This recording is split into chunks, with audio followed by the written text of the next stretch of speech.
4 o'clock.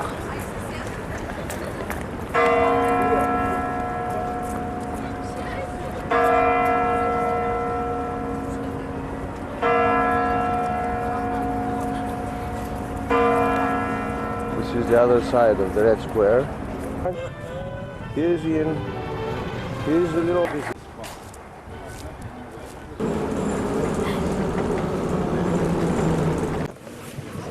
Давайте проходим быстро в зал. Приглашайте людей, которые...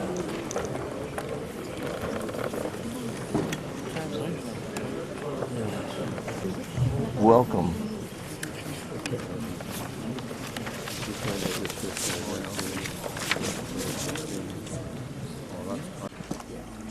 Не могу не высказать признательность за представленную мне возможность выступить здесь перед честными и порядочными людьми 19 стран мира, которые собрались на нашу конференцию для того, чтобы сказать свое веское, мужественное и строгое слово против блокады нашего замечательного соседа Ирака.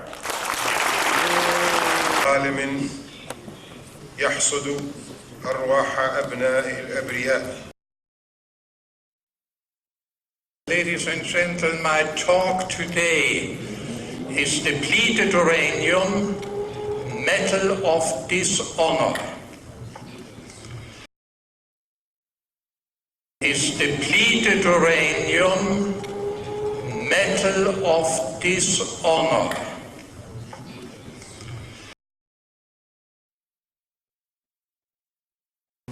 No finger and no toes developed. In some families of the Gulf War veterans, a similar picture, only hands, no arms. This is an American child of a Gulf War veteran.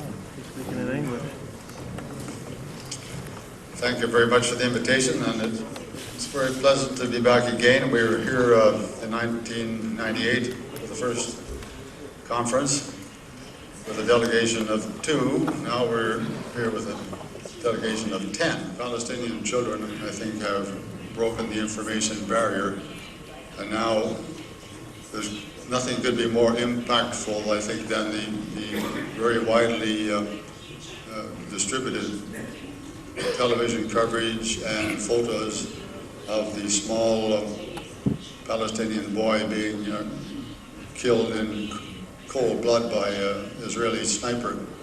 That is not acceptable in any society, and no propaganda can overcome that sinister impact.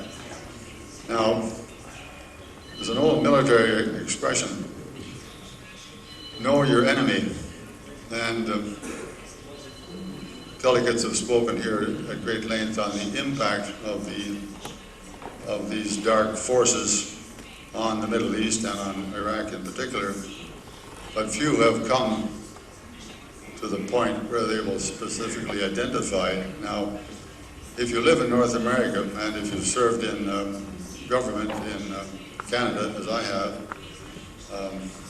it becomes quite clear that within the Canadian government, and certainly within the American government, perhaps even more so, there exists another government unseen by the population as a whole, and who are not responsive to public opinion, and who are in business, you might say, for their benefit and that of their overseas affiliate, which of course is the State of Israel.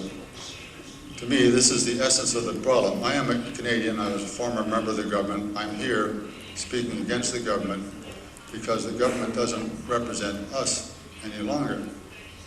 It's not a government of the people of Canada. It's a government that, because they have been subverted by these dark forces, no longer is a true democracy. In fact, it works against the Canadian interest quite blatantly. So what is to be done? There's the enemy who they occupy Palestine, they create aggression in the Middle East and in the Balkans, and in a sense they also occupy Canada. They certainly occupy the United States Congress, and through their political power in the United States, they're able to dominate virtually the rest of the world. They occupy the boardrooms of many large corporations, and they have a very large financial influence in the banks and other institutions.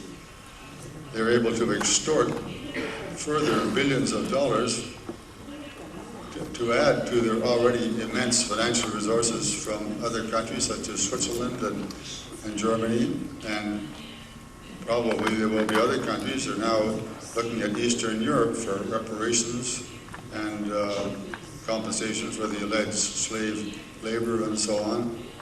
It's just amazing how many survivors there were from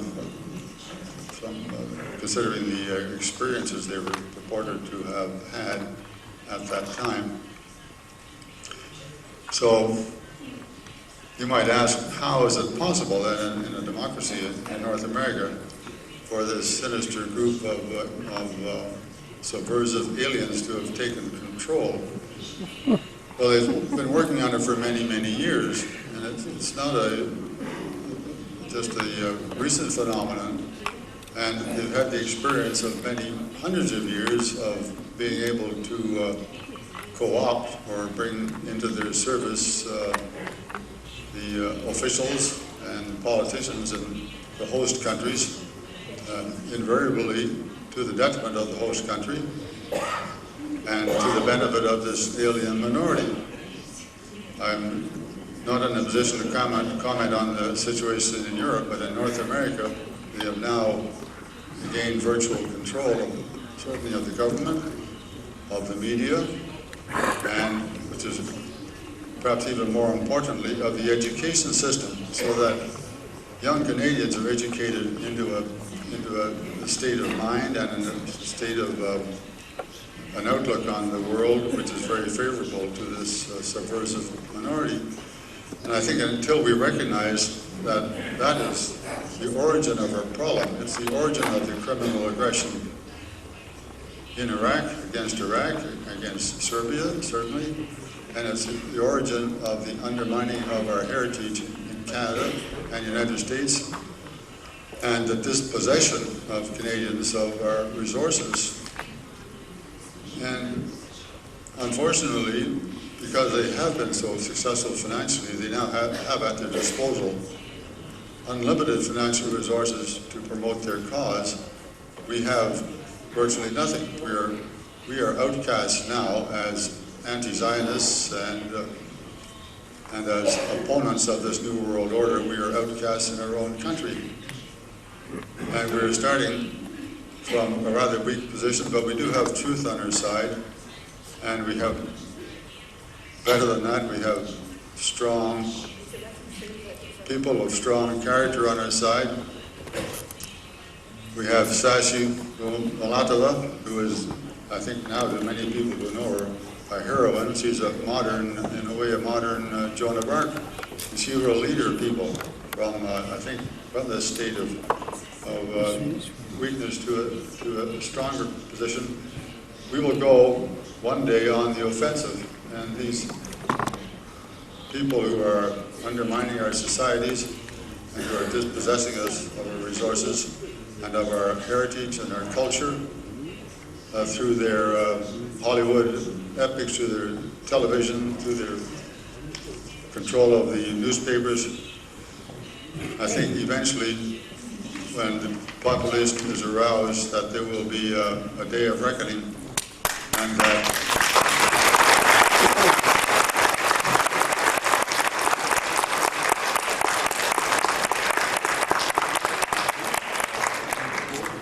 the forces of darkness, we know who they are.